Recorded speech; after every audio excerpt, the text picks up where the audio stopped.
अस्सलाम वालेकुम। आज बात करेंगे हम ड्यूरिंग प्रेगनेंसी एक्लेम्शिया के ऊपर। एक्लेम्शिया जिसे टॉक्सीमिया भी कहते हैं, और ये कंडीशन कब होती है, क्यों होती है, क्या इसकी सिवियरिटी है, तो आज की इस वीडियो में हम देखेंगे।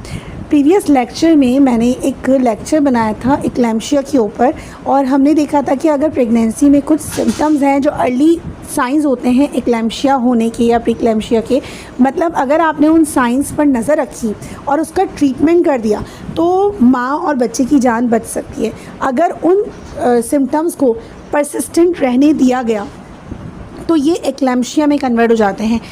एक्लेम्शिया से पहले की जो कंडीशन होती है ना, this is called pre eclampsia, जो मैं वीडियो में बता चुकी हूँ।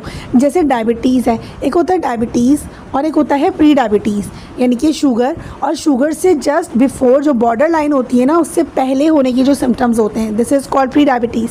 तो इसी तरह से एक्लेम्शिया जो एक लाइफ थ्रेटनिंग कंडीशन है, इससे पहले होता है प्री एक्लेम्शिया, जो अगर अर्ली साइंस आपने डिटेक्ट कर लिए तो आप उस पेशेंट को, उस माँ को, उस बच्चे को बचा सकती हैं।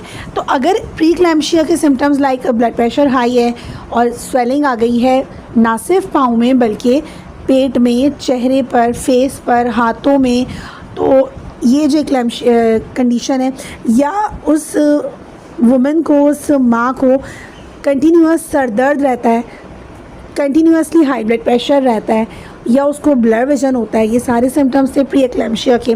अब क्या होगा, एक्लेम्शिया की कंडीशन आ सकती है अगर ये सारे सिम्टम्स को टोटली इग्नोर कर दिया।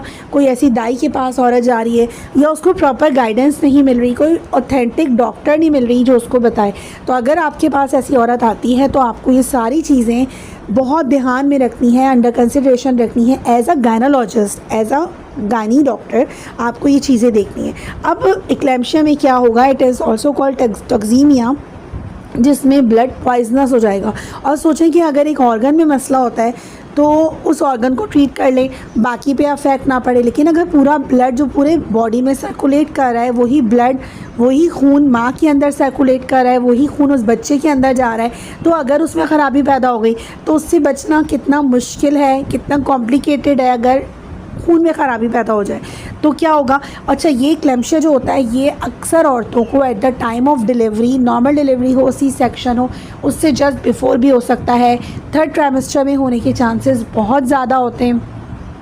तो और जो साइंस होते हैं ना, ट्रू लेबर, फॉल्स लेबर में जब होती है औरत कि बस अब करीब है, महीना जो है ना ख़त्म हो रहा है और अब डिलीवरी का टाइम करीब है, उस टाइम भी हो सकता है। तो ये जो सिम्टम्स हैं ना, इसमें क्या है, कोमा हो सकता है, सीजर्स हो सकते हैं, झटके हो सकते हैं, औरत को झटके लग सकते हैं at the time of delivery, मुंह से झाग आ सकते हैं, और स्ट्रोक हो सकता है, कोमा हो सकता है, उसका बच्चा जो है वो मर सकता है, और आखिर में ऑर्गन डैमेज भी हो सकता है परमानेंटली। कोई ऑर्गन जैसे कि लंग्स हैं वो डैमेज हो सकते हैं, कोई भी ऑर्गन, किडनी फेलियर हो सकता है, और यानी कि यूट्रस जो है वो प्रोलैप्स हो सकता है, यूट्रस रप्चर हो सकता है, कुछ भी हो सकता है, कोई भी। ये तो आखिरी हदूद है, आखिरी इंतहा है कि एक्लेम्शिया की।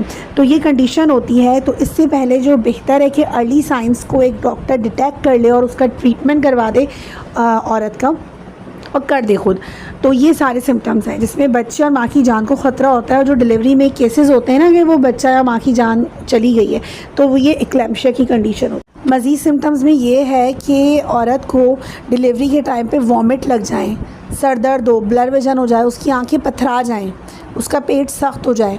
ये सारी जो कंडीशन है ना, लाइफ थ्रेटनिंग कंडीशन है, जो एक्लेम्शिया की कंडीशन है, मतलब डिलीवरी के टाइम पे ये सारे मसले हो गए औरत को, तो ये भी जो है ना एक्लेम्शिया कहलाता है। ये जो मसले मसाइल होते हैं ना, इसको एक्लेम्शिया कहते हैं।